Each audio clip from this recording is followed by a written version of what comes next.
Hi, I'm Godwin for WaterWorld magazine, coming to you from the show floor at WEFTEC 2016 in New Orleans. Joining me today is my guest, Alissa Lockett. She is with San Antonio Water Systems. Alissa, thank you so much for being with us today. Thank you for inviting me. So why don't you tell us a little bit about what you do for SSOs before we get into the little case study I want to talk to you about.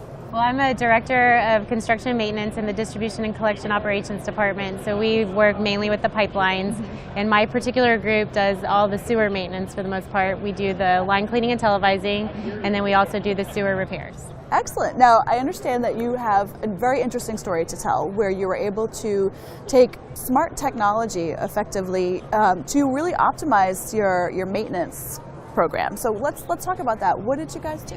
So we have had SmartCovers, which is a manhole level monitoring system, for over, I think, about 7 years, since 2009. And we had primarily been using them to babysit pipes that were in poor condition. Well, we worked with SmartCover to do a pilot where we actually put 10 units on pipes that had been on a very high cleaning frequency. So pipes that have lots of grease that were on a cleaning frequency of about a month. And so we were cleaning each of those pipes 12 times a year, so that's 120 times for all 10 of those pipes. And so we put 10 units out, and the agreement was that we would only clean them when the trend line showed that we needed to go out there.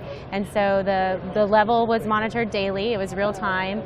And so we found out that we only had to clean those 10 pipes 7 times out of 120 that we would have normally had to do. So it was a 94% reduction in how much we had to clean those pipes, and we only deployed 10, but we have hundreds of pipes just like those that are subject to a lot of grease that we're cleaning on a 1 or 3 month frequency, and so we think that this is going to be a huge savings in our costs for cleaning, and we can really optimize our cleaning.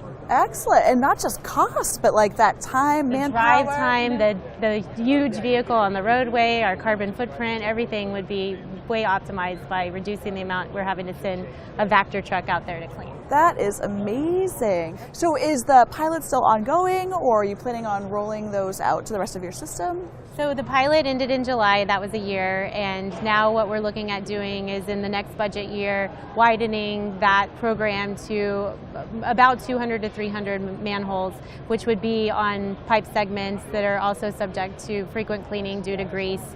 And so that's what we're looking at to try to get the budget to do that, because we think that this is going to reduce our costs for those particular pipe segments as much as $25,000 to $4,000 in a year. Oh, so wow. It'll be huge. That is amazing. And the alerts that you get now, how does it let you know when there's an issue? So an email actually goes into our emergency operations center, and then they deploy a service request to one of our team that does the line cleaning, a combo, and then they go out there and respond to that service request. That's awesome, and such a great example of the industrial Internet of Things that we keep hearing so much about. So we wish you all the best of luck going forward. Thank you so much for coming by. Thank you. For WaterWorld magazine, I'm Godwin.